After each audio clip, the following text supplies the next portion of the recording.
How does a 10-year-old sand miner from Africa become the scariest man on the planet? Pendant la grossesse, il était toujours agité dans le ventre si bien que je ne parvenais même pas à dormir. Mais pour bagarrer, non. Il ne bagarrait jamais. My dad didn't have a good reputation. Was your dad a fighter? Not like a professional fighter, but he was violent, fighting, beating my mom up, beating us up, and that's even how they get divorced. I was able to see the fear in the eye of my mom. One of my goals was to take that fear out of her. Et il ne voulait jamais voir quelqu'un en train de taper sur l'autre. Then we started to live in different families. I never feel as I belong to some family anymore. And from that moment, I knew something. I don't want to become like my dad. I always feel like I missed my childhood. Like I was subject of shame to other kids. I gonna go to school and didn't have a pen to take note or a notebook to write on it. Sometimes no shoes or clothes. And you couldn't tell them, we can't afford it. You didn't want to say it? They knew, They but knew.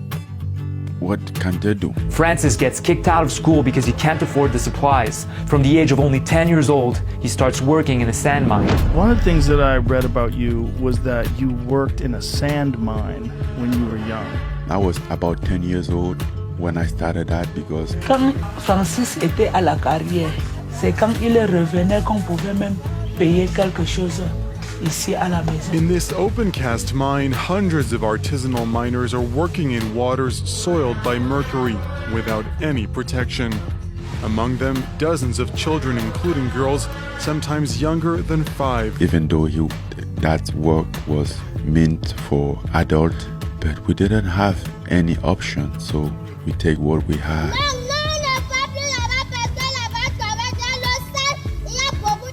Growing up doing something like that, first of all, it had to be very difficult. Like Very digging difficult. sand. Yeah. It's also, your body must develop very strong from doing something like that. At 10 years old, like as you're growing, as you're maturing, doing something that's that difficult, I mean, it must have made you really fucking strong. À lui seul, il remplaçait 2 ou 3 personnes.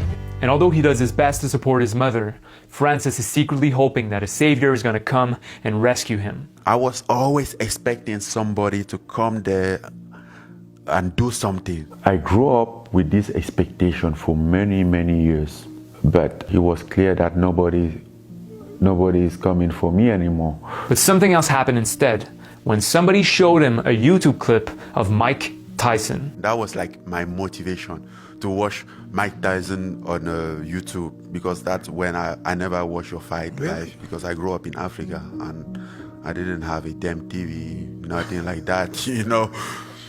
And I was watching it, I'm like, damn, I can do this. No, you did what you don't know what you did. Know what you did? Your words were your destiny. You spoke out your reality. And you said, I'm gonna do that. That's what happened to me. I was locked up in a juvenile detention center, and I was like, what, 12 or 11, I was locked up in a juvenile detention. And I'll be watching the movie The Greatest, and it was cool. And as soon as the lights came on, Muhammad Ali came in. And as soon as he came in, everybody lost. I mean, the staff, the guards, the police, everybody lost. And I said, I want to be like him. First thing I said, I want to be like him. I didn't know I was going to do it, but I said, I want to be like him. The personality of a person, the ways of a person, the thoughts, the deeds, the actions, it's all based around his heart. For what is a man? A man is his heart. I was a dreamer. I was very ambitious. People around thought I was going crazy. Like, what the hell? You are not for that class of life. You have to be like a farmer, like your dad, and you can't do it. I'm like, why? Why I can't do it? Who says it can change? Regardless to man's title, regardless to man's wealth, rank, or position, if the heart is not great, then he cannot be great. What the fuck is that? Who tell you it's possible for you? Look at you. Look at where you came from. But if the heart is great, that man remains great under all circumstances, rich or poor, large or small. So it is the heart that makes one large or small. I just have to change the situation. I just have to be something else. I believe that I can make my own destiny. I told you, I'm the real champion. I told you, I'm the champion of the world. I'm the best ever. I'm the most brutal and vicious and most ruthless champion there's ever been. There's no one can stop me. All of you bow. All of our critics bow. All of you suckers. All of you suckers bow. Lynx is a conqueror. No, I'm Alexander. He's no Alexander. I'm the best ever. There's never been anybody ruthless. I'm Sonny Liston. I'm Jack Dempsey. There's no one like me. I'm from their club. There's no one that can match me. From this moment on, to recognize me as the star of boxing. My style is impetuous. My defense is impregnable. And I'm just ferocious. I want your heart. All of you chumps are gonna bow when I whoop him. I'm gonna show you how great I am. So why don't I be the guy coming for myself? A miracle won't happen right now. You have to take action. 20 years ago today, my dad passed away after being sick for a very long time. He couldn't afford to go to the hospital. I was looking at my mom and asked myself, if she ever got sick, what would I do? At that point, I knew I had to do something to at least be able to provide her decent health care. Before I left Cameroon, I went to see my mom. She didn't know why I was there for that long, but I was there because that was my last time before I leave. Then I'm like staring at my mom sometime, like maybe this might be the last time that I'm seeing her, but I have to do this. That's when I decided to leave. But if you're in Cameroon, you just can't go to Europe by taking the front door. You know, So I how'd you have get there? to use all the back doors. And in the case of Francis, the first step is nothing less than crossing the biggest and most treacherous desert on earth. Sahara is one of Sahara Desert, yeah. the Sahara Desert, and it's like one of the biggest over there. They just bring a small truck and put your baggage in it. You know, like Toyota Tacoma? Mm-hmm. Yes, it's gonna be like 25 of you guys in the back. 25 people in a Toyota Tacoma. Yeah, Wow. plus your luggage. So Wow. you are not allowed for a lot of luggage. Even water, you don't allowed for a certain quantity of water because it takes space. Oof. And you are going to the desert and you have to grab the truck so hard so you get cramped. And then, but when you get cramped, you can't let him go, because if you let him go, you fall, and that's it. They won't stop. Let him go is like letting your life go. Oh, You know, wow. it's over if I let him go. There is not second chance. I remember there was a girl with a baby. She couldn't do it anymore. She just wanted to throw a baby away.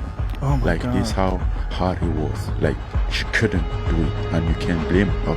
The guy just kept holding the baby to take the baby from her. Like, We can hear the agonizing wails of another woman and go to speak to her. I heard you crying. I want to see my baby. Her name is Olabisi. 2 of her 4 children, it seems, were on another truck. They are the older ones, ages just 9 and 11. That's my kid. I put to death there. and they have to hide from like the radars, because sometimes they are like helicopter flying up there looking, checking if there's something going on, because they know that there is a lot of traffic there. Not Right. only immigrant, but only like guns and drugs and everything. So they're always flying there. You have to be lucky so the car don't break up in the middle of the trip, because if the car break up in the middle of the trip, most of the time it's over. What happens then? Well, guess what? Yeah. You guys might just die. The migrants have been stranded here for 3 days after their truck broke down. There are about 30 in all, left to die. At the daytime, it's like 150 degrees. Nighttime, he drops to like maybe 20 degrees. It's crazy. You're gonna cross a mafia and all those people across the road. You're gonna get robbed, every kind of shit. So you better don't have all your money on you. If you don't get killed. Or if you don't kill yourself by taking some risk. One of the women starts praying under her breath. Jesus. A single sentence, over and over. Even before the middle of the trip, the water is finished. Nobody has water anymore. Oof. And these people, they don't give a shit. They just want to drive from this point to this point. So you get dehydrated at the point that you're not sweating anymore. It's like oil on your face. At some point, we have like a dome of sun, so you have to rub your face and everything because the sun is just like. Oh. You go through all this stuff, and we found a water well, and it was so dirty with dead animal in it, bird, everything. If I don't drink this water, I'm not lasting long. So you drank it. So you drink it. You kind of like take the water, put it in the bottle, leave your shirt, and use your shirt as a filter. Drink the water. That's where you kind of like start to understand what you put yourself into. It's just the beginning. Yeah. So here's the good news. I didn't know that, but there's actually 2 Spanish territories in Morocco. That means you don't actually need to cross to Spain to get to Spain. You just need to get inside those cities. And to do so, you actually need to climb the fence that surrounds the cities or to swim from shore to shore. But that's easier said than done. Sometimes we live in the forest, hiding for the cops, trying to cross the border to go to Spain. Before and in between attempts to cross over, migrants or groups in the forest surrounding those cities, where they face an entirely different kind of reality. Get cold all the time, no clothes, no food. The cops raid the forest on a weekly basis. They steal your money, vandalize your stuff, and are physically abusive to men and women. But when they take your money, they don't care about all those. They just want to take whatever they can take. So you had to swallow your money? Yeah, you swallow your money. And then find it later. Find it later. You had to. Right, I get it. Like at this point, it's a matter of surviving. And it was. Did you have food? No, sometimes we eat. Sometimes we have to go find food in the trash, you know. Sometimes arguing with rat in the trash, like, hey, get away of these tomatoes. It's mine. Man. This rotten tomatoes is mine, not yours, you know. Go back in the forest, figure out how to cook that in the aluminum bucket or something. The first way to get to the city is by climbing over the 11 miles fence that surrounds it. But calling it a fence is an oversimplification. It's a series of fences. The first one is 20 foot high. The second one has a flexible top, leading you straight into the barbed wire netting sitting at the bottom of it. The third fence is the highest yet, with more barbed wire waiting for you along with the civil guard, standing before a 2x4 meters ditch leading to a double fence topped with more barbed wires. So let me ask you, what would you go for? Fence or water? Francis chose the fence. About 11 miles of fence will protect the island. It's small. I went to the fence, look at the fence like this. Man, the barbed wire was just on it like this. There's my life behind them, my future. Right. Man, I'm taking my chance.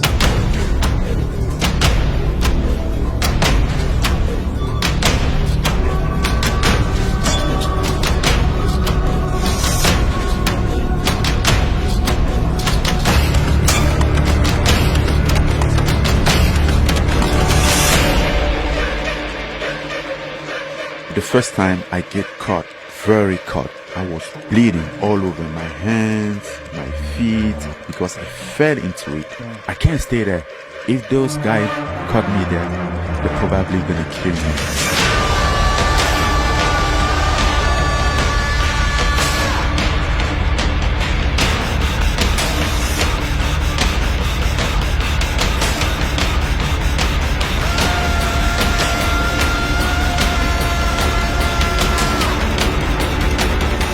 How long were you in Morocco for? 1 year. 1 year? Yeah. Holy shit. Because every time that you attend, if you fail, they're gonna bring you back in the south, in the desert, and throw you guys there. Disorientated and dehydrated, these migrants have just been deported. The nearest village is a 15-kilometer walk in the Sahara Desert, and they have no food or water. So when you fail, you gotta go through the same cycle over and over again.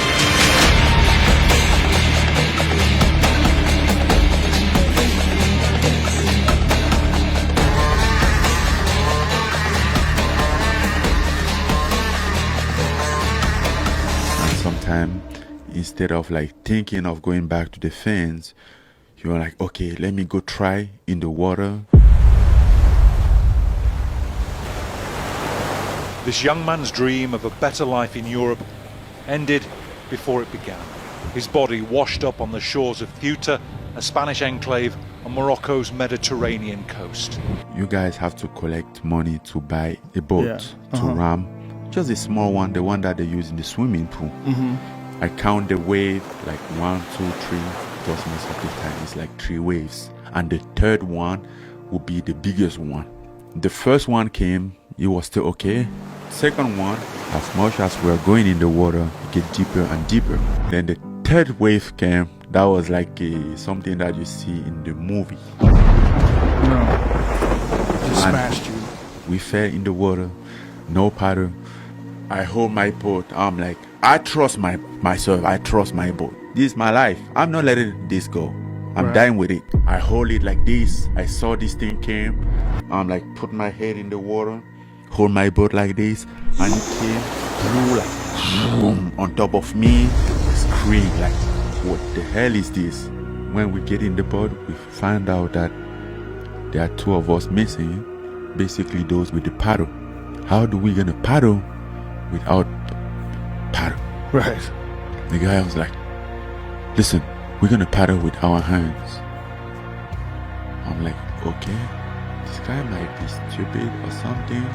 Like people die in the ocean paddling with the real paddle, and we are just gonna paddle with our hands.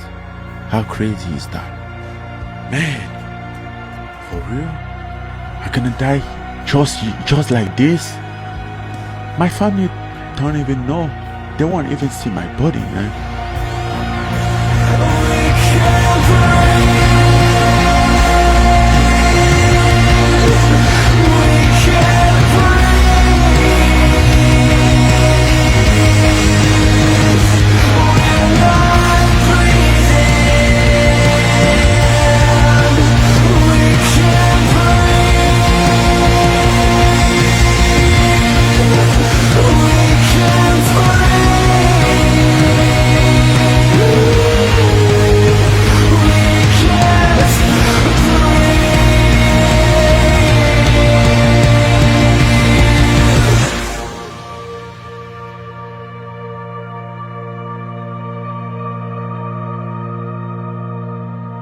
J'ai demandé à papa que où est maman, il dit il ne sait pas.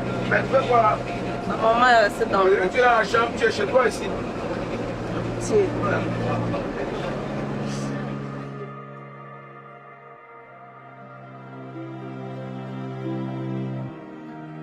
When you got on that Red Cross boat and you knew, I realized he was April 3rd, and I left Cameroon April 3rd, 1 year ago. Wow. 1 year anniversary. One long journey. 2013, 7 years ago, we were freed by the Spanish Homeland Security after spending 2 months in jail for illegally entering on European soil by sea. I had nothing by then but a dream and a faith of pursuing it. Okay, that was intense. Let's take a little breather here before we finally move to the fun stuff. If you like my documentaries, you can now support me through Patreon and get credited as a producer on everything I do. Check out the link in the description if you want to join my team and make some amazing films. Let's keep going. After considering going to England and Germany, Francis finally settles on France. I just wanted a place with opportunity. France seems to have that opportunity. The very next day he arrives, Francis steps into a boxing gym. I told him like, listen man, I just came here, I don't have money, I don't have nothing, but the only thing that I want is some place to keep training because I'm going to become a world champion. Rapidement, j'ai compris qu'il y avait une précarité dans sa vie. He finds a parking lot to sleep in and fully commits to training. I was very happy at that time because even though I was sleeping in the parking lot, I was somewhere that I would have my fair share if I work hard. And it doesn't take long before he's pushed into MMA instead of boxing. So if you need the faster income to help you get out in your situation, you have to do MMA. Then I'm like, what's MMA? Like, what is Jiu-Jitsu? Started explaining everything. I'm like, hey man, please, Leave me alone with your MMA. Je ne me souviens pas d'avoir rencontré un mec aussi fort de manière oui. Oui. Oh. Oh. God damn it. Laisse-moi, j'aime bien.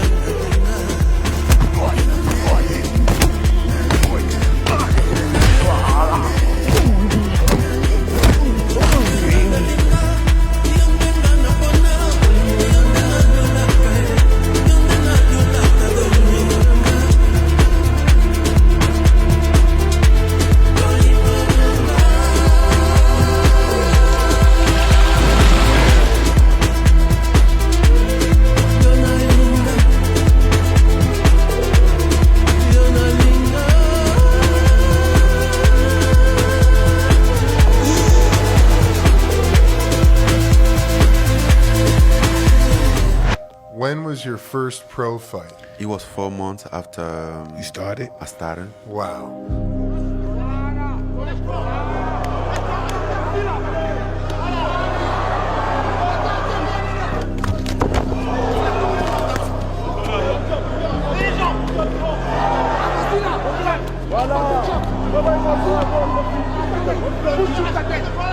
So I won my first fight. Submission. Like, you won by submission? Yeah. It what was did you like, use? I don't know. There is not a name for that. Like,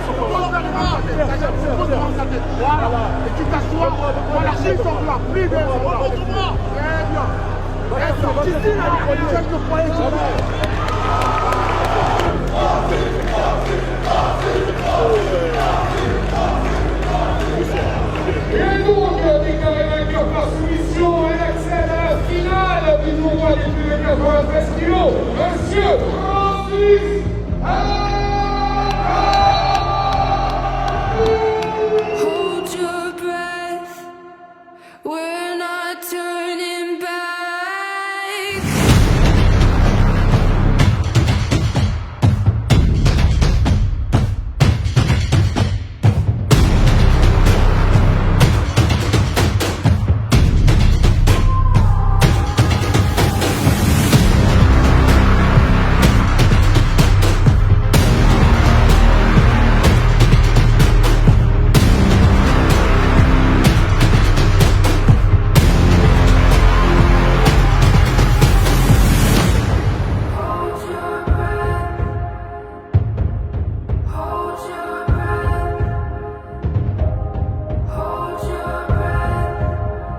We're not turning back.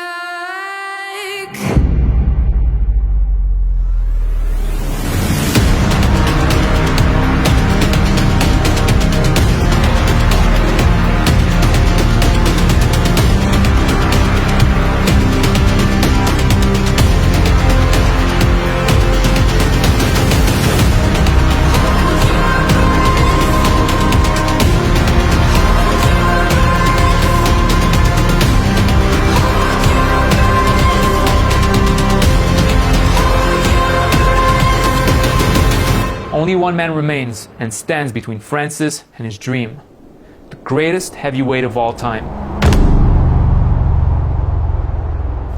When you went into the Stipe fight, the first Stipe fight, how did you expect the fight to end? What did you think was going to happen? I don't know.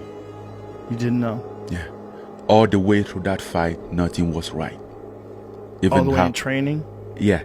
Even how I approached the fight.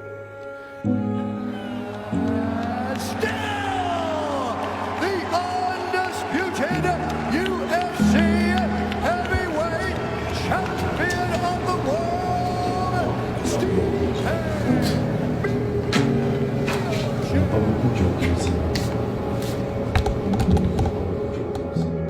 In 2018, after I lost against Stipe, man, I went back. I felt like shit.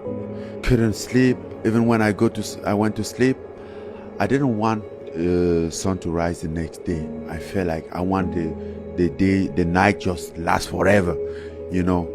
couldn't look at myself, feel very bad at that moment. I just took my phone and then went online, booked a first plane for Cameroon. And guess what? When I went in Cameroon, the welcome that I had there, man, like, it was crazy. They were so excited, so happy, so proud. I love that. And at some point, I was still like feeling bad about myself. Yeah. I'm like, there was just like, hey, champ, welcome. And everybody was going crazy. Even grandmas who doesn't know anything about fighting. And now I'm like, listen, guy, I think you might get something wrong here. I lost. I didn't win that fight. I'm like, we don't care.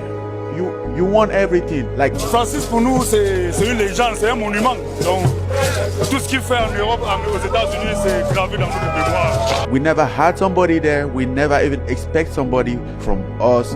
We get there and you make it there. You represent us. You make us surprised. Obviously, it didn't go your way, but you're still young and this. Il a grandi ici et je suis là présentement. Je vais toujours l'accueillir ici, à la maison. When I go back home, that's the place that allowed me to understand like how far I came, you know. Do you think it's your destiny? Do you think it's your birthright, your destiny to My be? friend, you have to make your destiny.